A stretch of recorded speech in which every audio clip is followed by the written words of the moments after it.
Este es un estudio el cual pues me ha animado a preparar para el día de hoy, ya que no está Rodrigo. Es una defensa a la inerrancia, la infalibilidad y la verdad literal de la Reina Valera, de la Biblia en la cual nosotros tenemos, la Biblia de 1960. Las fuentes por las que he recogido toda esta información provienen primeramente del pastor cubano de origen español Domingo Fernández. Su celo por las escrituras le llevó a escribir muchos libros y durante muchos años luchó contra las influencias que tratan de socavar la versión Reina Valera. La otra fuente es César Vidal Manzanares, algunos de ustedes lo conocen. César Vidal es doctor en historia, filosofía, teología y hermano en la común fe de nuestro Señor Jesucristo. Domina el griego, el hebreo, el ruso, el latín, el inglés, el francés y otras lenguas más. También el maestro y escritor alemán Rudolf Ebenhauser, que hizo un manifiesto, una obra excelente, recogiendo todas las escrituras que han sido mutiladas o quitadas de raíz de las Sagradas Escrituras. Y ha recopilado todas o casi todas de las escrituras que se apartan de los manuscritos originales. Y es un defensor firme del texto Receptus. Ahora vamos a ver lo que es el texto Receptus. ¿Por qué la Biblia que tenemos es la traducción que tenemos? ¿Por qué? ¿De dónde viene? Pues vamos a entrar un poquito de historia, es lo que voy a ocupar en estos 15 primeros minutos. Un poco de historia. Para los que les guste la historia van a disfrutarlo. Los que luchen con la historia, lo voy a hacer lo más ameno posible, no voy a correr para que se pueda entender. Vale, hermanos, pues es preocupante la problemática que existe en torno a la actitud adoptada por las organizaciones encargadas de promover las Sagradas Escrituras, pues nos están llevando a unos tiempos de confusión escritural, y esto ya de hace bastantes años. Pues con tantas versiones y corrientes liberales, muchos creyentes no sabrán en quién creer o en dónde fundamentar su fe cristiana debido a la desvirtuación que está sufriendo el texto sagrado. Los grupos liberales desean socavar las doctrinas fundamentales de la palabra y producir una Biblia a la medida de todas las creencias, por lo que se está llevando a cabo una conspiración contra la antigua versión de la Reina Valera.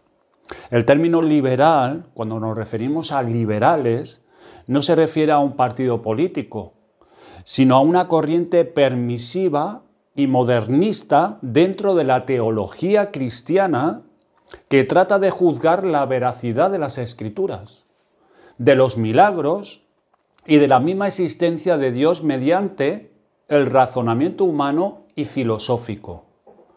En la actualidad, las Sagradas Escrituras no se promueven como una verdad fundamental al servicio de las necesidades del ser humano, para mostrarle el camino de la salvación por la senda de la santidad, sino como un libro con el cual se trata de hacer negocio. Y cuando me refiero a esto, me estoy refiriendo a las sociedades bíblicas unidas, buscando formas diversas para atraer a la gente a un mensaje suavizado y lleno de una oferta barata, por lo que se proliferan no solo muchas versiones bíblicas descafeinadas o mutiladas, sino que se le añaden notas y estudios adjunto al pie de la página que obedezcan los gustos de los consumidores. En el pasado, cuando un grupo no deseaba aceptar cierta doctrina o norma de la Biblia, lo que hacía era omitirlo de sus enseñanzas, no lo predicaba. Aunque en las páginas de las Escrituras aparecía el texto en mención. Bien, pues hoy se fabrican las Biblias al gusto del cliente. Hay una demanda grandísima. Por ejemplo, si una denominación desea proclamar la liberación femenina, lo que hay que hacer es eliminar los textos que contradicen esta corriente y añadir una nota que diga: no están en los originales antiguos. Y hermanos, ¿quién se va a poner a buscar en los manuscritos antiguos para saber si eso es verdad o no? Entonces aparece la versión femenina de la Biblia y existe, hermanos, la versión femenina de la Biblia. En el 1972 se publicó la llamada Biblia Latinoamericana.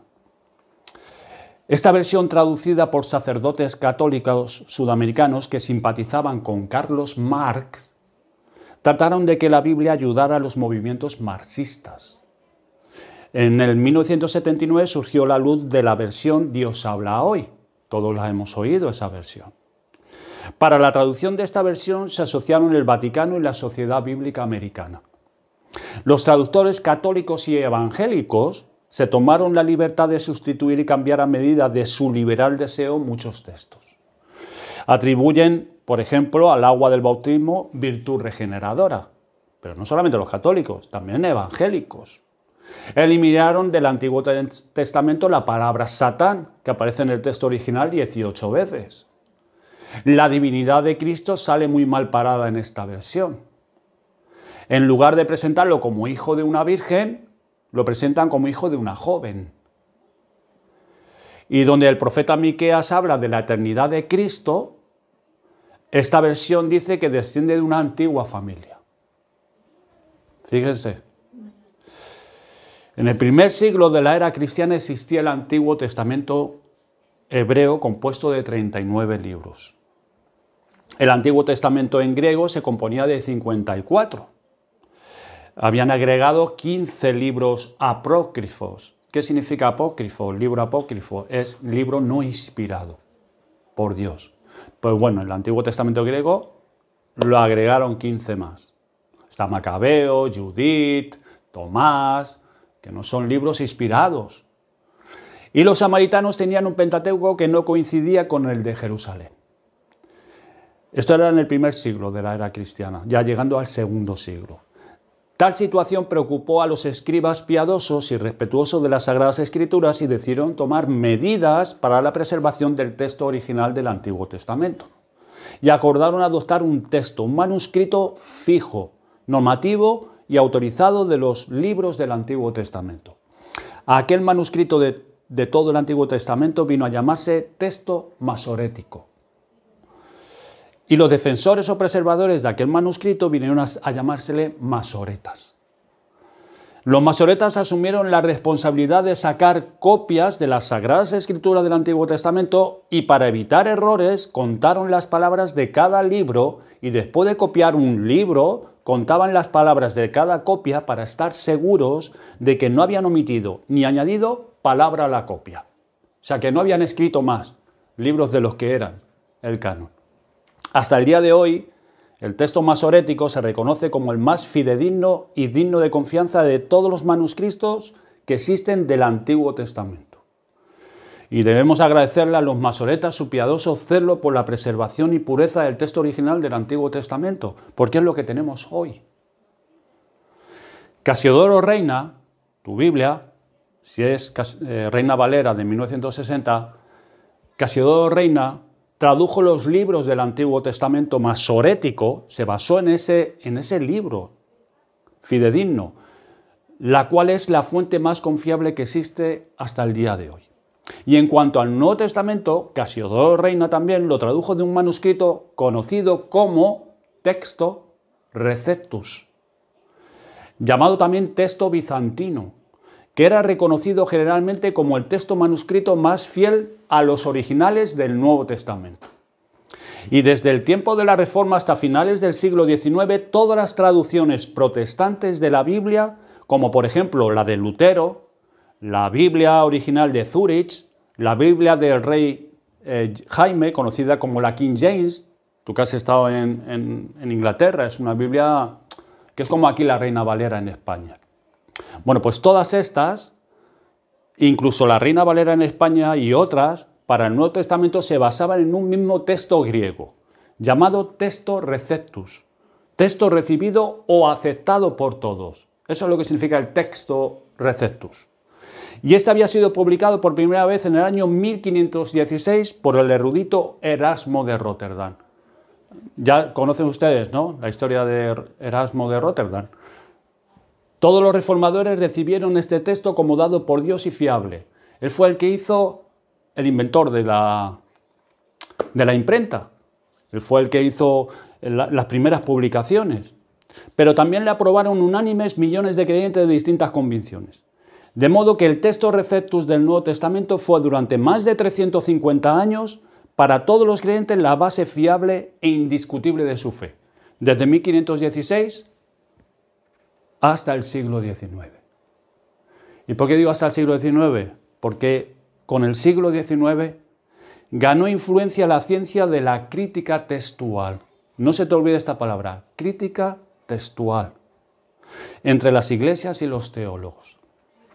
Esta crítica textual pretendía construir un texto básico mejor, más aproximado al texto original que ellos dicen, por medio del examen de manuscritos particulares y suposiciones propias.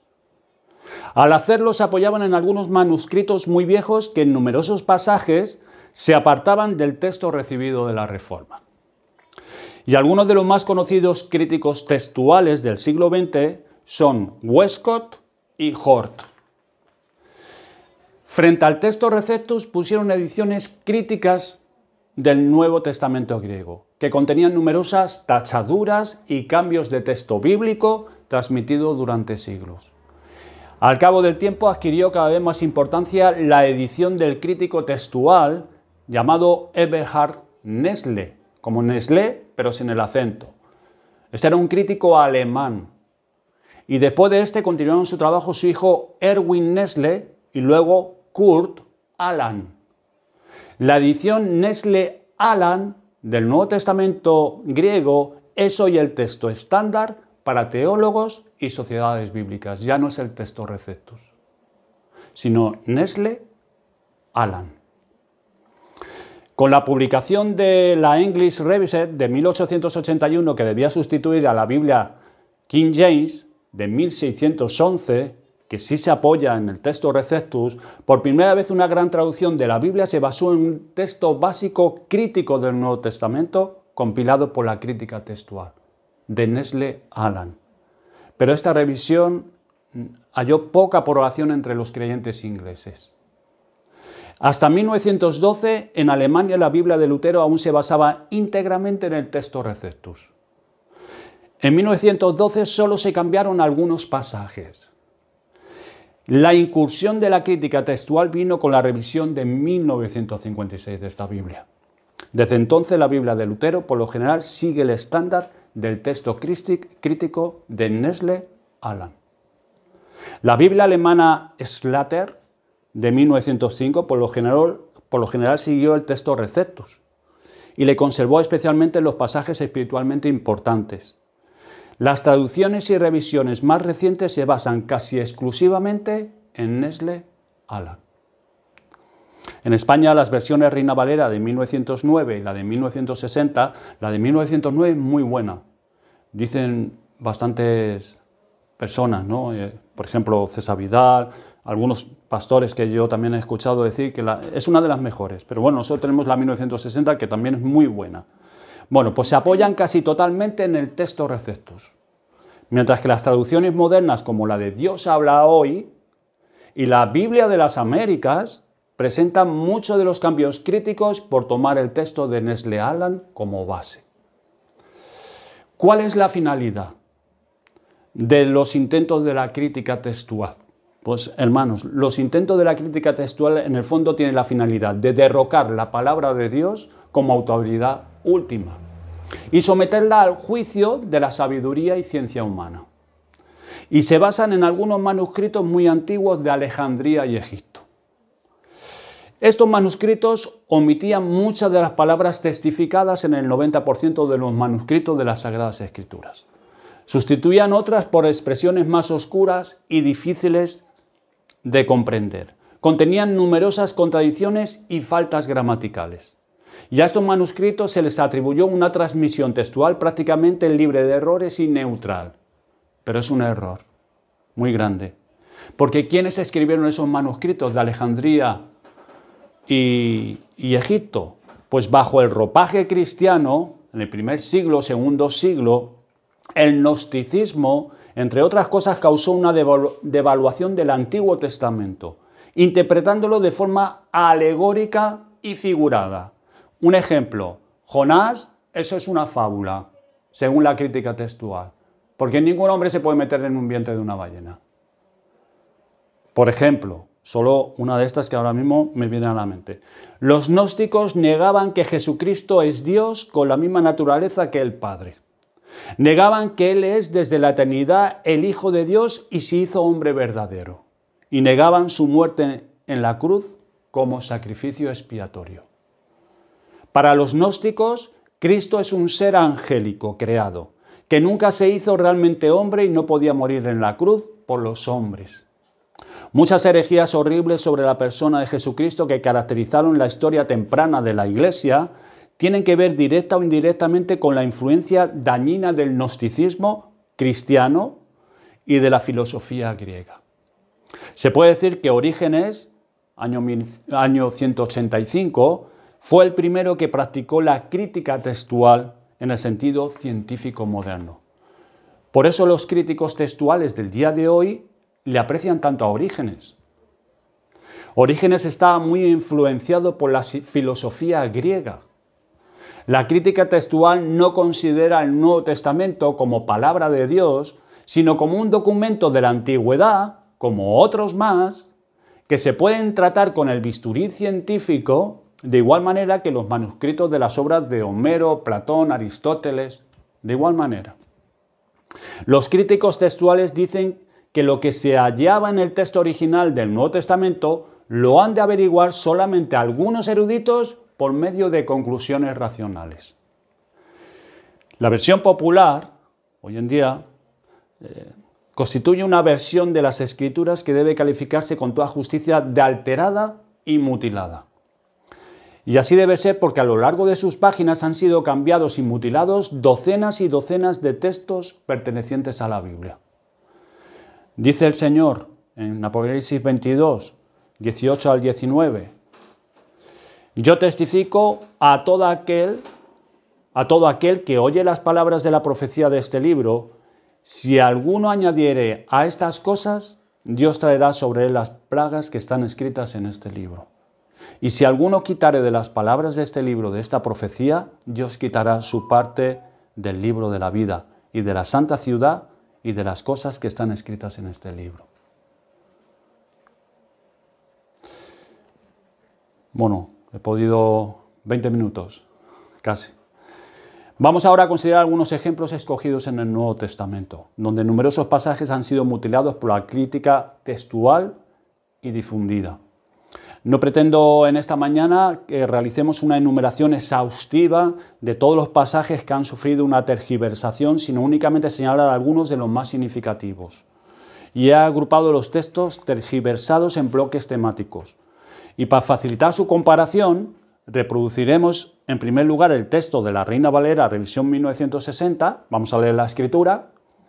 Después, la de las versiones populares, que es donde la mayoría de las versiones basan su traducción de Nestle Aland, y finalmente realizamos un breve comentario destinado a explicar las discrepancias. Texto original, texto receptus, la versión Nestle Aland, vemos lo que han quitado y comentamos cuál es el error y a qué lleva ese error. Y vamos a hacerlo de una manera participativa. ¿Vale? Yo pongo el versículo, Reina Valera, luego la traducción Nestle Aland y luego pues ustedes me van diciendo. Cuando a principios del siglo XX diversos teólogos evangélicos decidieron plantar cara al poderoso avance del movimiento liberal, señalaron 5 fundamentos esenciales de la fe cristiana. El primero es la inerrancia, infalibilidad y verdad literal de la Biblia en cada detalle. La verdad literal, no fábulas, no... Segundo, la concepción virginal y completa deidad de Cristo Jesús. Porque eso ha sido atacado, pero por críticos textuales que dicen que son creyentes.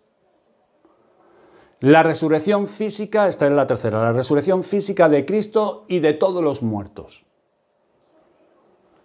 Cuarto, el sacrificio expiatorio de Cristo por los pecados del mundo. Y quinto, la segunda venida de Cristo en forma corporal. No vamos a tratar los 5 puntos porque no tenemos tiempo, pero vamos a ver algunos textos donde vamos a poder, pues bueno, desglosar esto. Primeramente, el texto acerca de la divinidad de Cristo. Vayan a sus Biblias, Juan 3:13. La doctrina de la divinidad de Cristo, hermanos, constituye sin ningún género de dudas uno de los pilares básicos de la fe cristiana. Juan 3:13. Es un pilar básico de la fe cristiana, la divinidad de Cristo.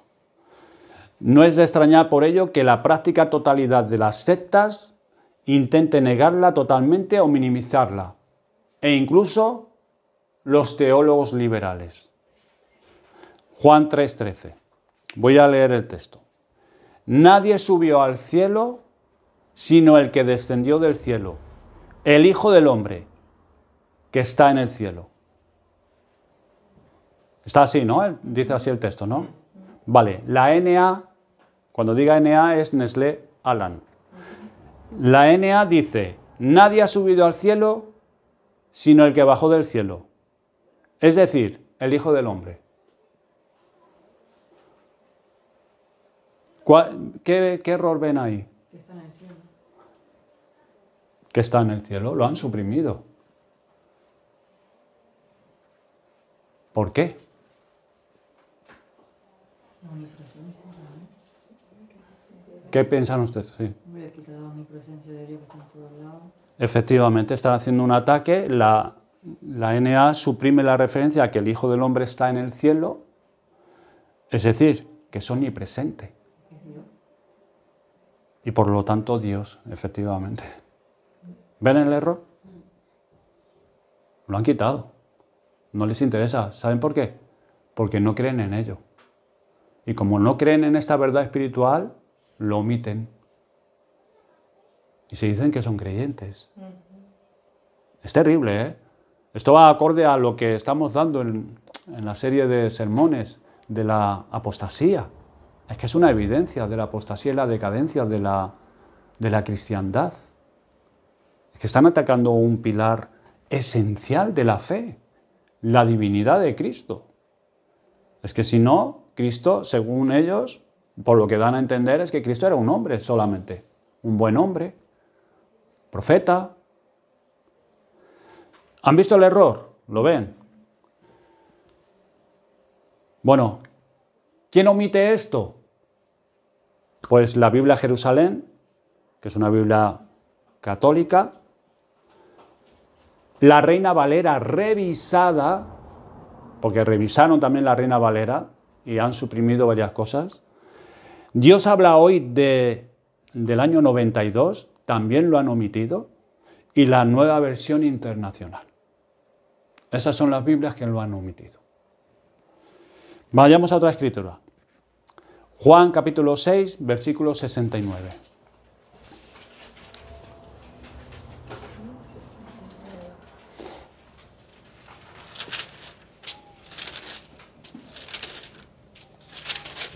Vale. En el texto Receptus, la importante confesión de Pedro es: y nosotros hemos creído y conocemos que tú eres el Cristo, el Hijo del Dios viviente. Ahora, la traducción NA. Nosotros ya hemos creído y sabemos que tú eres el Santo de Dios.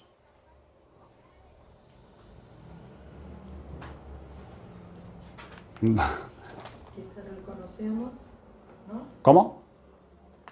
El conocemos. No, eso no. Eso... Vale, mira, el texto Receptus dice: y nosotros hemos creído y conocemos que tú eres el Cristo, El Hijo de Dios. el Hijo del Dios viviente. Y ellos dicen: nosotros ya hemos creído y sabemos que tú eres el Santo de Dios. No puso como el Hijo. Ni Cristo. Lo puso como santo, sino como... Ah, No dijo que Él es el Hijo de Dios, dijo que es el Santo nada más. una de ellas es esa, pero otra muy importante. ¿Cuál es? Del Dios viviente. ¿Cuál? ¿El Dios viviente? Sí. ¿Eva? Es que hay que... Hemos creído y conocemos Pero que que tú eres dice el que- Cristo. Bueno, pero espera, uno por uno, es que si no, no... Vale. Dice que es el ungido de Dios, o sea, que lo ponen en alguna manera. No, el ungido no dice nadie No, eso. no dice eso. Léelo. No, el segundo. El segundo. Sí. No sé, léelo tú. No, lee el segundo. O sea, la NA. Sí. Nosotros ya hemos creído y sabemos que tú eres el Santo de Dios. Por eso. Quitó la Al palabra. hablar de santo de Dios, al hablar de santo de Dios, como que lo pone igual a otro profeta, por ejemplo. Por ejemplo, también. Pero es que están quitando una palabra que es clave. ¿Cuál es, Eva? Cristo. Efectivamente. Ahí yo le dije santo, Buah. ellos pusieron santo en vez de poner Cristo. No, No, no dijiste eso. Pero bueno, vale. A lo mejor lo pensaste, pero no lo dijiste. Está grabado, ¿eh? También están quitando la segunda persona de la deidad. Claro, mire, la NA... Hemos creído que tú eres el santo. Ahí ponen la versión. Sí, sí, pero es así. También lo que dice Alexis y lo que acaba de decir José. Es que es súper importante. El Santo de Dios. Es que lo ponen como el Santo de Dios. Puede ser cualquiera. Y no el Cristo. El Cristo. Claro, el Cristo. La NA altera el texto privando a Jesús de su identificación como Mesías. El Cristo, el Mesías, el ungido de Jehová, aquel que el Señor marcó y envió a este mundo, privándole del título divino de Hijo de Dios. El unigénito. No, no, se lo han quitado. No es ni Mesías ni unigénito de Dios. Es el Santo. El Santo de Dios. ¿Ven el error? Este cambio lo adopta también la Biblia de las Américas. O sea que nos han dicho que es una traducción muy buena, muy... Eso lo omite también. La Nueva Versión Internacional también, la Reina Valera revisada, la Biblia de Jerusalén, que es una Biblia católica, y la Biblia Dios habla hoy del 92. Lo digo sobre todo de que si tienen alguna de esas Biblias, mejor a la basura. Nosotros hemos tirado 2 libros ya y una Biblia. ¿Biblia cuál era? La Plenitud o algo así. Que era una Biblia pentecostal, que la tenía realmente en la estantería tapándome un hueco, pero fuera. ¿Por qué? Porque es que está llena de herejías y errores. Pero además con voluntad. Otro versículo.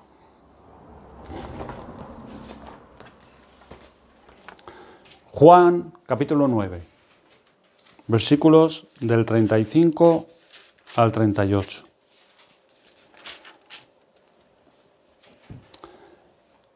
La pregunta que el Señor dirige al que había recibido la vista es: ¿crees tú en el Hijo de Dios? Respondió él y dijo: ¿quién es, Señor, para que crea en él? Le dijo Jesús: pues le has visto y el que habla contigo, él es. Y él dijo: creo, Señor, y le adoro. ¿Qué dice la NA y estas Biblias? Jesús oyó decir que habían expulsado al ciego y cuando se encontró con él le preguntó: ¿crees tú en el Hijo del Hombre? Él dijo: Señor, dime quién es para que yo crea en él. Jesús le contestó: yo, ya lo has visto, soy yo con quien estás hablando. Entonces el hombre se puso de rodillas delante de Jesús y le dijo: creo, Señor. Hay 2 errores ahí. La primera, ¿crees tú en el Hijo de Dios? Ellos quitaron el Hijo de Dios y pusieron el Hijo del Hombre. Efectivamente. ¿Y la otra? Pero bueno, Conce, deja también a los demás un poquito. Vale. Todos, claro, es que todos. ¿Qué error ven?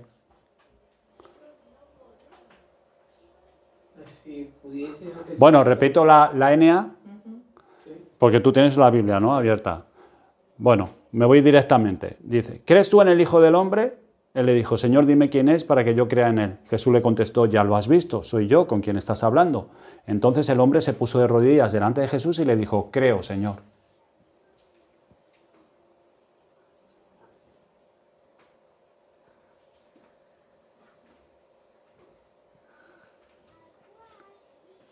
No se puso de rodillas. Sí, bueno. Eso.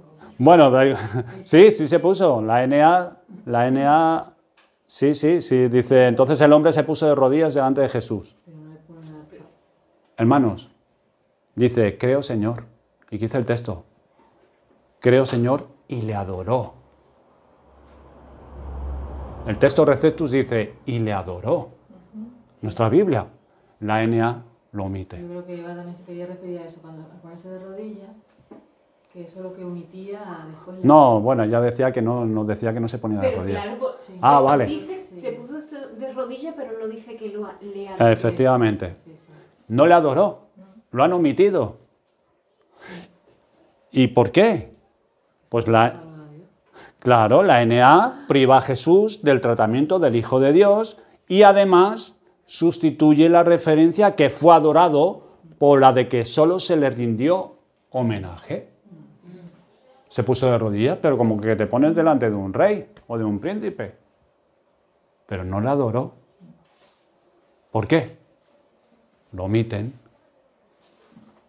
Lo omiten porque no lo creen o no quieren creerlo. ¿Puedes decir una cosa? Sí, Pero también, si él omite arriba, cuando dice, ¿no? ¿Crees tú en el Hijo de Dios? Jesús está preguntando a él, ¿no? Ellos están quitando la divinidad de Jesús como Dios, porque solamente ante Jesús, el que se postraba admitía que Jesús era Dios. Al Sí, sí, quitar sí, la palabra claro. Dios, en vez de adorarlo, no, lo omite ahí, que Jesús no es Dios, es una persona sola. nada claro, más. porque al tú privar del tratamiento de Hijo de Dios por solamente Hijo del hombre, claro, lo que estás privando, ¿quién es el Hijo de Dios? Exacto. El unigénito de Dios. Exacto. Su naturaleza misma es igual a Dios. Y entonces ellos lo omiten, lo quitan. Bueno, pues estas Biblias están en el mundo evangélico. Y también los testigos de Jehová, los católicos, mormones, adventistas, también. Otra escritura. Hechos capítulo 8, versículos 36 y 37. 8, 36, 37. Dice así la escritura del texto Receptus, Reina Valera del 60. Y yendo por el camino, llegaron a cierta agua y dijo el eunuco, aquí hay agua, ¿qué impide que yo sea bautizado? Felipe dijo, si crees de todo corazón, bien puedes. Y respondiendo dijo, creo que Jesucristo es el Hijo de Dios. ¿Saben lo que ha hecho la NA? Ha omitido el versículo entero. No sé. ¿37? ¿Perdona? ¿El 37? ¿O los dos? ¿Cuál ha omitido? El 37.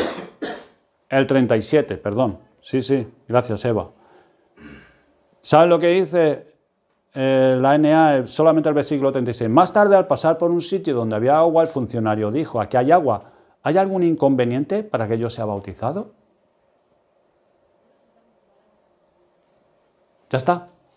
Y ahí se acaba todo. La NA suprime todo el versículo 37. Y con él la necesidad de creer que Jesús es el Hijo de Dios como requisito para el bautismo. Lo han quitado. Hachazo, mutilación del texto. Este es uno de los testimonios más importantes de la fe en el Hijo de Dios y pone de manifiesto la herejía antibíblica de los gnósticos.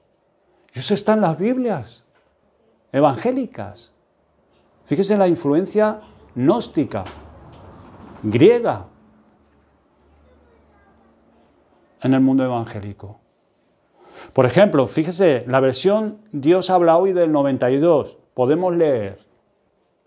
Más tarde, al pasar por un sitio donde había agua, el funcionario dijo, aquí hay agua, ¿hay algún inconveniente para que yo sea bautizado? Entonces mandó parar el carro y los dos bajaron al agua y Felipe lo bautizó. Ya está.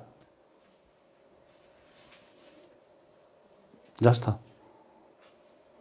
Si crees de todo corazón, y él respondió, esa es la texto Receptus, creo que Jesucristo es el Hijo de Dios. Es el requisito para poder ser bautizado. Que creas en el Señor Jesucristo.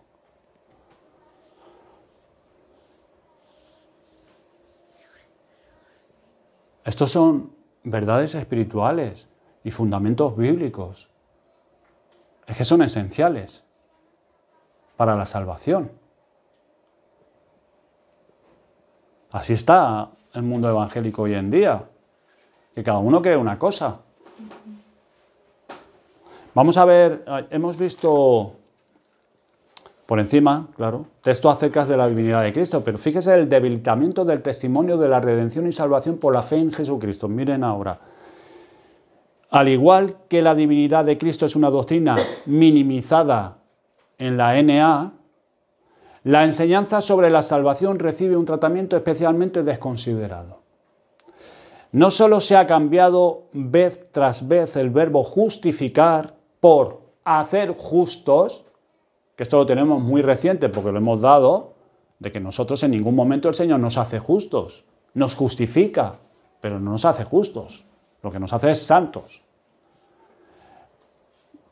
Pues bueno, pues eso se ha cambiado, el verbo justificar por hacer justos, lo que implica una clara diferencia teológica, sino que además se han omitido referencias al valor de la sangre de Cristo o a la misión salvadora de éste. Vayamos a Mateo 18, versículo 11.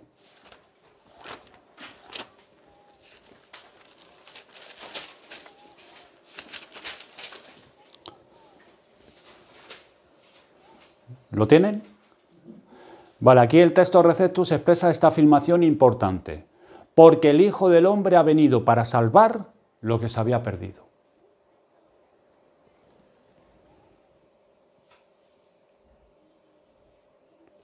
Dice así nuestro texto. Bueno, pues el texto Receptus dice así. La NA, Nestlé Aland, suprime totalmente el versículo 11, respaldado por el Vaticano por unos pocos manuscritos egipcios que encontraron.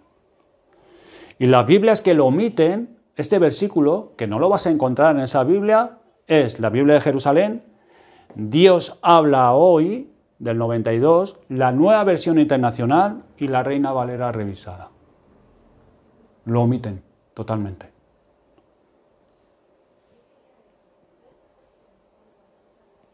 Porque el Hijo del Hombre ha venido para salvar lo que se había perdido. Lo omiten.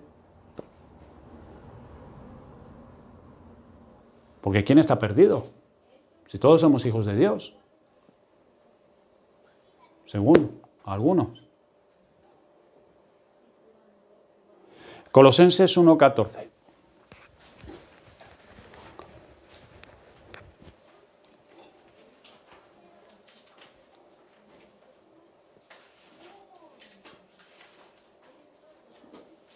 Bueno, este es muy fácil. Colosenses 1:14 dice, en quien tenemos redención por su sangre. La NA borra de la versión del texto Receptus la parte esencial. ¿Cuál? Por su sangre. Con lo cual se queda el texto, en quien tenemos redención. Pero omite, por su sangre. Aquí le dice, termina con el perdón de pecado. También lo omite del Receptus. A ver, 1:14.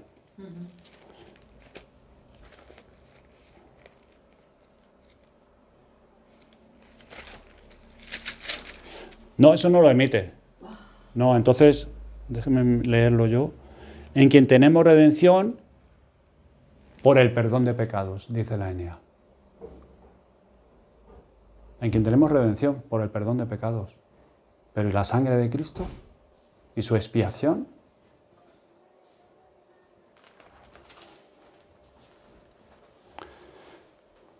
Vayamos a Juan 6:47.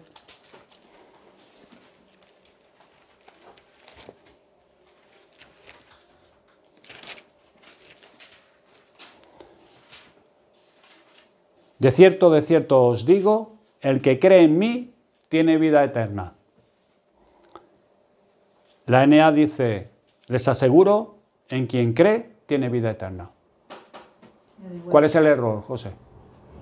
Fíjate, lee tú el texto de la Reina Valera. De cierto os digo, el que cree en mí tiene vida eterna. Vale, la NA dice, les aseguro en quien cree, que quien cree tiene vida eterna. En mí. Efectivamente. Fíjese qué importante, ¿eh? Es que es esencial. La NA suprime la referencia a que el creer debe ser en Jesús. Lo omite, Dios habla hoy, Nueva Versión Internacional, Biblia de Jerusalén, Biblia de las Américas y la Reina Valera revisada. Yo creo que pone algo importante que dice, el que cree en mí tiene vida eterna. Y la otra dice, quien cree. No, bueno, dice, sí, les aseguro que quien cree tiene vida eterna. O sea, quien cree. Pero ¿creer en quién? ¿Y en qué? La Biblia de las Américas, Nueva Versión Internacional, Dios habla hoy del 92, y la Reina Valera revisada. Lo mismo ocurre en Marcos 9:42.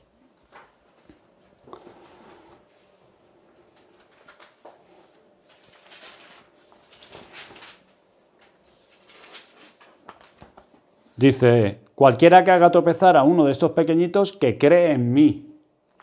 Vale, pues la NA pone en mí entre corchetes. En el texto, entre corchetes, pone en mí, como posiblemente no genuino. Lo pone en tela de duda. Esa es la crítica textual. Lo omite la Biblia de las Américas y la Biblia de Jerusalén. Como un complemento para darle sentido al texto. Sí, como, bueno, lo omitimos, no podemos porque está en el texto Receptus, pero bueno, ponemos entre corchetes que según unos manuscritos que hemos encontrado en Alejandría y en Egipto, pues posiblemente no es genuino. No es genuino.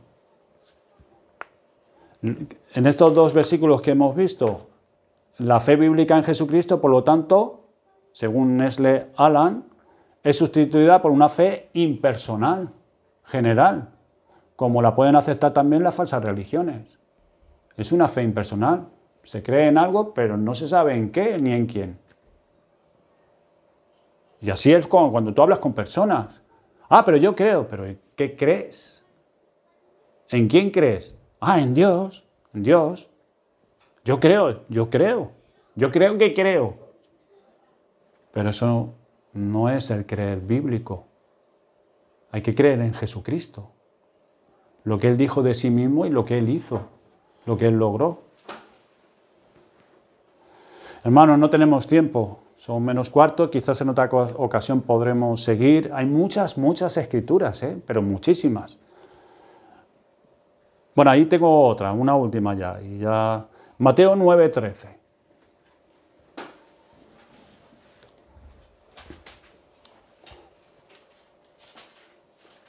Esta también es muy importante, que también se pasa de alto en los círculos evangélicos. Dice, id pues y aprended lo que significa misericordia quiero y no sacrificio, porque no he venido a llamar a justos, sino a pecadores al arrepentimiento. Y dice la NA, vayan y aprendan el significado de estas palabras. Lo que quiero es que sean compasivos y no que ofrezcan sacrificios, pues yo no he venido a llamar a los justos, sino a los pecadores. ¿Cuál es el error? Arrepentimiento. Lo han omitido. El camino.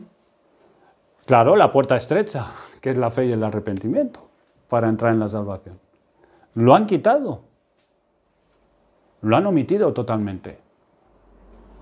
Se han centrado en que sean compasivos, que tienen un ropaje católico romano increíble, pero también en la cristiandad hoy en día, en los círculos evangélicos, como que se centran en ser buenos, ser compasivos, ser buenistas, en que no ofrezcan sacrificios.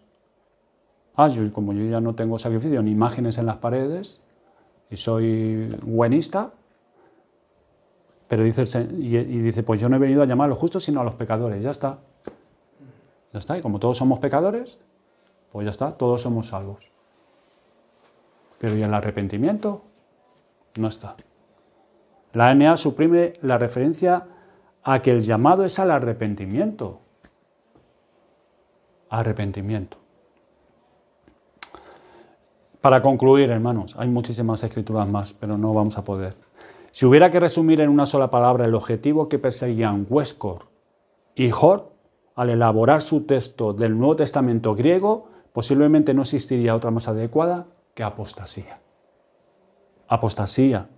La elaboración de un texto que sustituyera al texto Receptus y que sirviera de base a las nuevas traducciones de la Biblia era importante, pero solo como algo instrumental, como un elemento funcional. Y el objetivo y sobre ello fueron bien explícitos, como hemos tenido ocasión de ver. Era lograr que los cristianos dejaran de aceptar la Biblia como palabra de Dios con autoridad inerrante e infalible. Por eso ponen las escrituras al pie de la página. No, esto no se encuentra. No, esto no lo encontramos en los manuscritos originales. Porque ese es su objetivo. Que los cristianos verdaderos dejen de aceptar la Biblia como palabra de Dios. Y crear dudas de su... Bueno, pues a lo mejor la palabra de Dios también es errante. No es infalible. Se puede equivocar. Y una vez que se consiguiera este objetivo, los demás pasos se producirían por pura lógica. Primero las personas irían abandonando la creencia en las doctrinas enseñadas en las Escrituras, después pasarían a depender de una autoridad espiritual extrabíblica, la misma que se manifestaba en los círculos ocultistas que tanto complacían a Westcott y Hort. Y el resultado final sería una apostasía en el pueblo de Dios. ¿Qué podemos hacer nosotros? ¿Qué podemos hacer? Pues la tarea urgente del pueblo de Dios es desenmascarar al diablo y sus obras y clamar bien alto en contra de situaciones como las apuntadas. En lugar de que cunda el desánimo entre nosotros, los creyentes que deseen ser fieles a Dios por encima de agradar a cualquier hombre y organización, deben actuar con más denuedo que nunca, fundados en las Escrituras y sometidos al Señor, al señorío de Cristo. Y para ello resultarán imperativas las siguientes consideraciones que tenemos que llevar a cabo. Y la primera de ellas es: deben someterse humildemente a su Señor a sabiendas de que eso puede significar la persecución más directa, la defensa de las Sagradas Escrituras, del texto Receptus. Y a lo mejor no va a haber una persecución física de que incluso se derrame nuestra propia sangre, pero sí va a haber una persecución. Sí va a haber. Segundo, deben unirse más que nunca conscientes de que son miles los que no han doblado su rodilla ante Baal, y orando para que otros hermanos vean la luz y tomen una actitud igualmente bíblica. Tercero, deben aferrarse a la palabra de Dios, decididos a dar a la misma el papel que le corresponde en la vida de la Iglesia como única regla inerrante de doctrina y conducta. Cuarto, deben negarse a transigir con los principios bíblicos puros y sin mácula del Evangelio, por más que esto pueda afectar a intereses humanos.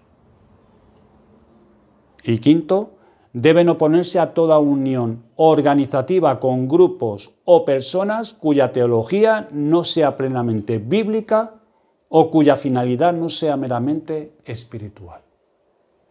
No puede haber unión. No, es que mi Biblia, es que mi versión y yo, es que esto, no puede haber unión. Ante esto, no. Sexto, deben denunciar todos y cada uno de los pasos que llevan a la apostasía.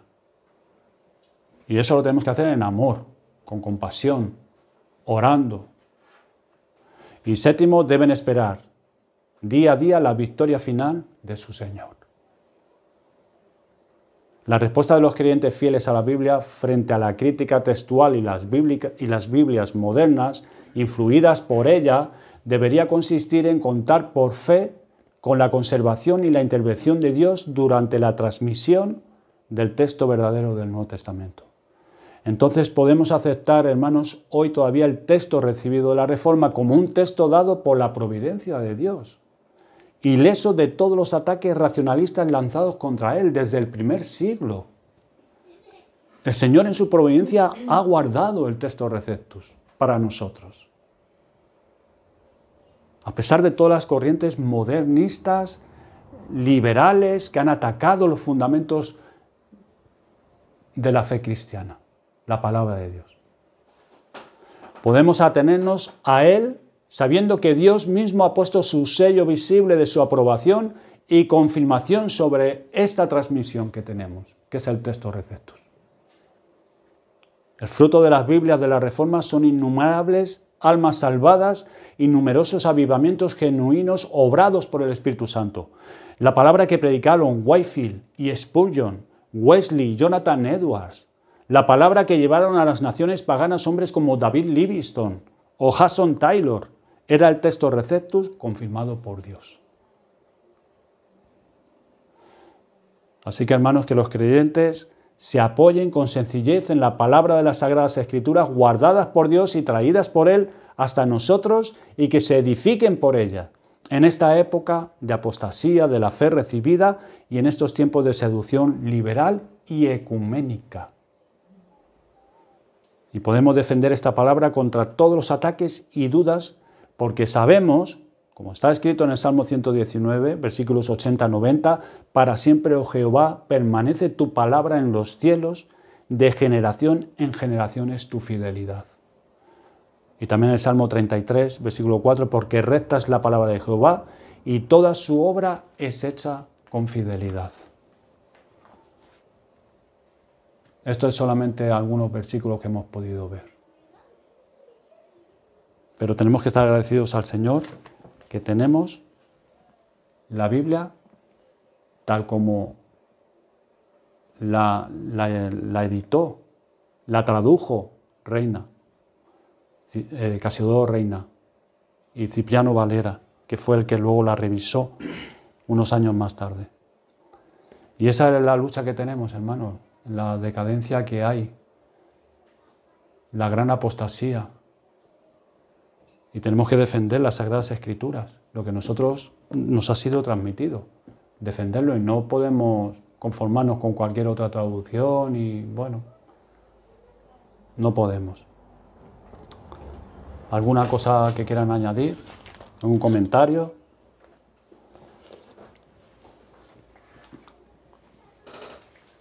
Aparte del texto este, ¿el papiro Tide te merece credibilidad? ¿Cuál? ¿El papiro Tide tienes...? ¿Papiro? Tide. ¿Tide? No sé cuál es. No sé. Está el del Vaticano, el sinaítico, y está el Textus Receptus. Pero ese no lo sé. Lo miraré a ver, pero no es la primera vez que lo oigo. No lo sé. No, de todas maneras, yo tampoco soy un experto en esto. Yo es porque tenía 2 libritos que los tenía ahí y me puse a leerlos porque también, como les comenté, José Antonio dijo que comprábamos un libro de los 2000 años de la historia de la Iglesia. Y me puse a leerlo y es que qué bueno es. Y entonces, buscando, pues encontré esto y va acorde a lo que el libro que nos dijo José Antonio que compráramos. Y entonces pues me animé a leerlo y es que es la historia de la Biblia que tenemos y de todos nuestros hermanos en el pasado, todo lo que han tenido que pasar y defender las Sagradas Escrituras. Y nosotros igual en esta generación en la cual estamos, igual. Ver que hay instituciones que están promoviendo ahora muchas Biblias y después tú ves cuando esas instituciones son patrocinadas por personas que están totalmente en contra de la Biblia, debería también hacernos sospechar un poquito de decir, hay algo que no cuadra. Mire, me metí en el calendario que nosotros compramos en Tenerife, que es ABA, pues también me metí así un poco, ¿no? Porque ya con esto ya tiene uno la mosquilla en la oreja y bueno, me metí. Y está bien, porque incluso pues por medio de ese calendario tú puedes ser edificado, porque es la palabra de Dios. Pero muchas sociedades bíblicas y muchas imprentas evangélicas, su confesión es interdenominacional, no tienen ninguna denominación. Y si tú lees quiénes son y tal, muchos de ellos, no digo todos, pero muchos de esas imprentas, es un negocio. Ellos tienen un montón de clientes y como hemos antes dicho, los católicos, pues ellos hacen una Biblia para los católicos. Para los adventistas, es que es un negocio. Y ellos te lo dicen, es que nuestra postura es ecuménica. Pero ¿y la palabra de Dios? ¿Y la verdad de Dios? Y esto no siempre ha sido así, porque las sociedades, ya sé, es que es más historia ya, pero lo que pude así leer, ellos han sido fieles en el pasado, en el siglo XIX y a principios del siglo XX. Ellos hicieron un manifiesto y firmaron un tratado, que ellos iban a ser fieles a la palabra de Dios. Pero es que luego las siguientes generaciones no han cumplido esto. Y al final es un mercado que hay que, abastecer. Según te piden, pues haces una Biblia. Y da igual. Y es un síntoma muy claro de la apostasía y de la decadencia espiritual. Pero el Señor es fiel. Y el Señor ha guardado su palabra y la seguirá guardando. Porque el Señor es fiel. Y los hombres, por más que ellos se pongan y se unan y se hagan alianza entre ellos para ir en contra de la palabra, no van a poder. Van a poder hasta que el Señor les permita. Ya está, hasta ahí. Ahí ya no vais a poder llegar más. Pero nuestra responsabilidad como creyentes verdaderos, estudiar las Sagradas Escrituras y ver el error. Y no conformarnos, sino denunciarlo. Pero siempre con amor. A nuestros hermanos, a otros que tengan otras traducciones y ellos no vean el error. Pero en amor, pues sentándote, hablando con ellos, viendo los textos, puedes ahí confrontar y hacerles ver la importancia de ese texto mutilado porque están atacando los principios básicos de la fe cristiana, los fundamentos. Bueno, hermano, no les quito más tiempo.